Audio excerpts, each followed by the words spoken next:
Are we ready? Sì. Oh, okay, sorry. So, this is the official welcome to Tufo. A few words about the geology of the area. Tufo in prehistoric times was covered by a tropical shallow sea.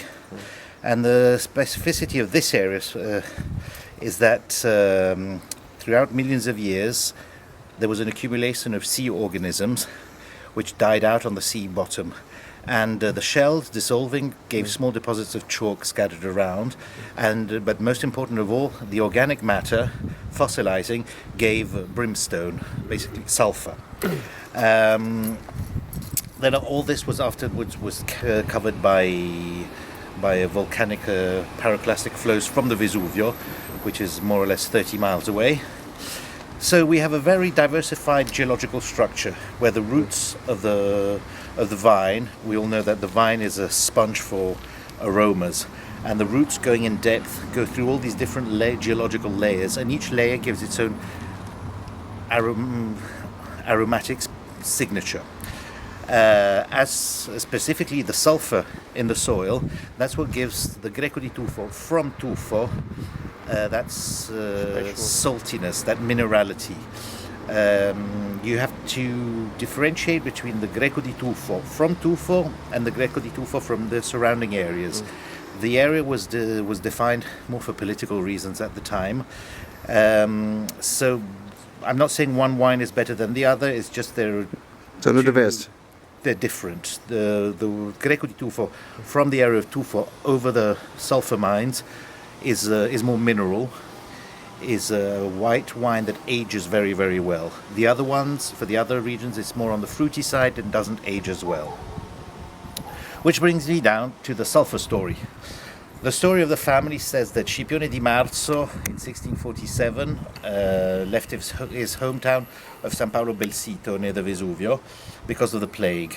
The legend says that he brought along this white variety which he planted in the area.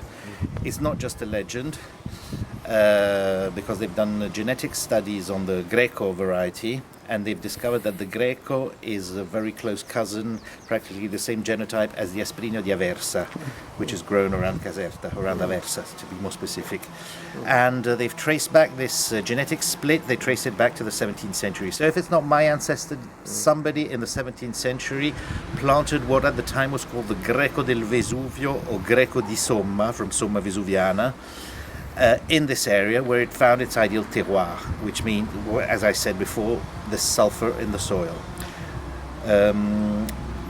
Another story about the sulfur had been defined here in Tufo as the gold of Tufo, because there's another story. In 1866, another ancestor of mine, Francesco di Marzo, while riding on his land on the banks of the river Sabato, which flows down there, he saw some shepherds burning rocks. So intrigued, he got closer and he understood that they were burning pieces of brimstone.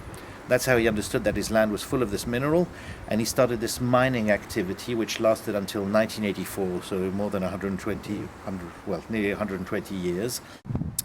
Getting back to Tufo itself is very ancient. It dates back, well, of course there were pre-Roman settlements here, but the first written trace of Tufo dates back to the year 888.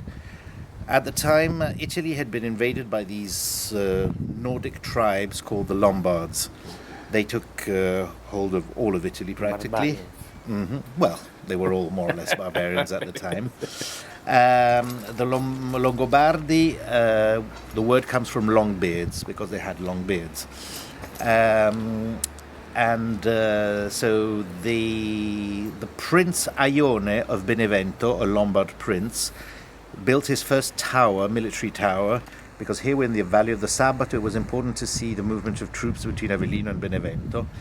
So this Aione built a tower, and this Turris Aionis, the tower of Aione, gave the village of Torrioni that you can see up there. But most of Tufo was developed especially in Norman times.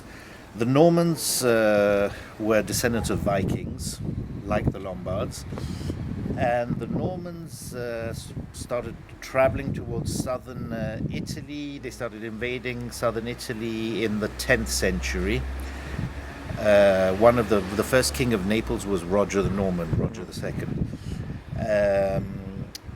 And the following generations of Norman settlements started waging war between themselves, between cousins. And Tufo was actually a place where a battle did occur. Tufo was under siege from the troops of the descendants of Ruggero against his cousin, the troops of his cousin Aione, his cousin Rainulfo. And there's a written trace that says that the troops of Ruggero, furious at not being able to take hold of Tufo, destroyed all the vineyards around it. And that is described as an act of absolute barbarity, because killing people was okay, but destroying vineyards was a no-no. This is not just a joke. Let's not forget that in the Middle Ages, the vine was practically a sacred plant. It was the vine that gave the wine for the Mass. Let's not forget that in the Middle Ages, you had up to 5 masses a day. There was quite a lot of wine being consumed just for that. Tufo is also important for religious tourism. Down there you have the cave of San Michele. Saint Michael is the protector of Tufo. Saint Michael slayed the dragon. This traces back to other myths, Scandinavian myths. That's why and the Lombards and the Normans adopted Saint Michael as their protector saint.